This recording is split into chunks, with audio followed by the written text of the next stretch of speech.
когда первая квитанция по отходам пришла, на почте мне подсказали, вы, говорит, напишите, что вы отказываетесь от этого и так далее. Ну ладно, следующая квитанция пришла, мне долг за тепло и электричество, я стал должником, а такую уплачено. Совершенно правильно. Я сразу написал письмо в Энергосбыт, официально управляющему УКТА этого жилфонда. Ну, кто жилфонд, женщина, как видно, понимает, знаете, говорит, не мы занимаемся этим, есть оператор. Письмо взяли, ответ я получил. Первый ответ такой, что если вы раз оплатили, значит, автоматически заключили договор. Интересно. Я второе послал, пока жду от Энергосбыта это дело. Ну и я каждый месяц сейчас схожу в Энергосбыт, отдельно квитанцию беру тепло, электричество и за такого пока сторону тепло, электричество, квитанции плачу. Пока так делаю. Конечно, у нас в Коми по всем вопросам уже 20 лет впереди всей планеты всегда идут. С Москвы только подумали, у нас в Коми раз, и чтоб только быстрее нас обдирать. По всем вопросам, что не коснись, так же и по такому. Но обдираловка. Возьмем даже российская газета, российская, это ведь газета не правда, и не советская Россия, не левая, а правительственная. В Москве, Московской области берут квадратуры, то есть кубометров отходы, и причем у них больше 200 рублей, если даже вот ты имеешь 100 с лишним квадратных метров, не положено брать. Во-вторых, там конкретно даже правительственная газета пишет, что в Московской области одни установили видеокамеру возле контейнера и через суд добились. С контейнера, сколько с этого дома принадлежит этот контейнер, сколько вывезли, столько и платят. Десятки раз уменьшили оплату, десятки раз. Перваков, начальник службы по тарифам, сел за незаконно увеличенные тарифы. Т+, сели за дачу взятки за 800 миллионов. Доказано судом, что у нас завышены тарифы за тепло и электроэнергию 5-8 раз. Доказано судом. Вопрос. Почему, если суд доказал, если преступники уже наказаны, почему нам не вернут тарифы, а нам еще дополнительно увеличивают? Вопрос. Никто не отвечает. По ТКО сколько бьемся? Тариф высосан из пальца. Никем не обоснован. Фирма левая. Собственники два. Габуев и Лядов. У Лядова, как обычно, оформлено на подставное лицо. Сейчас Киселев там.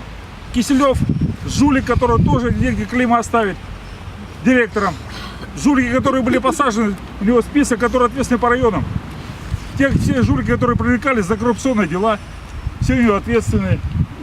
Никто не может обосновать. У нас наш полигон все уже исчерпал себя.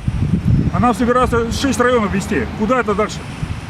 Тарифы, независимо от расстояния, от логистическая схема подвозки, тарифы везде одинаковые. Почему?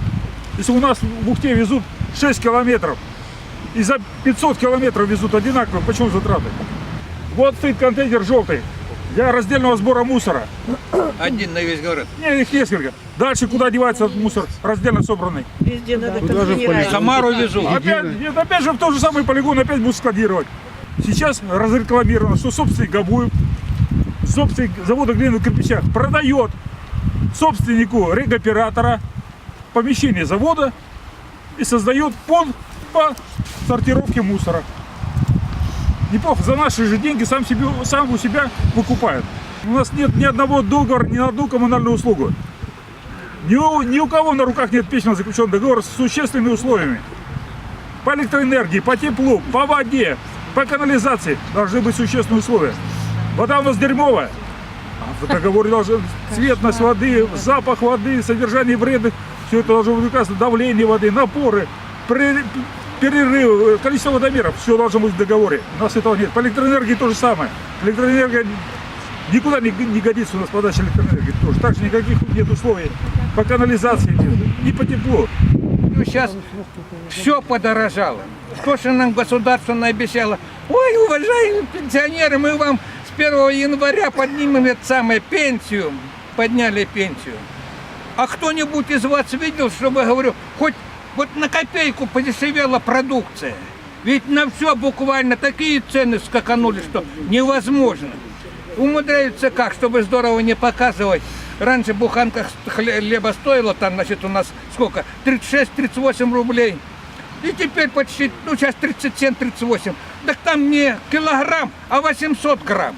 Любой пакет возьмите, ни одна пакете не написано, что килограмм этой продукции. Говорю, где-нибудь что-нибудь, ну, украдут.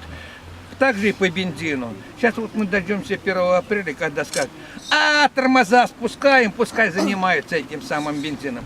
И эти бензинщики такую цену поднимут, а не вам объяснять. Только цену поднимут на бензин. Моментально на все цена поднимется. Солярка, Какую, солярка. какую штуку не ткни, там этот беспредел. Я думаю, что вы, вот нас тоже наболело, что вы уже не в состоянии терпеть. Возьмитесь, говорю, поэтому по Сангородку, это самое, по по Яриге, возьмите по грязелечебнице. Мы с вами даже не знали. Ходили, кто там, говорю, раз где-то там этой мазутой намажут, грязью, что-то там укол сил.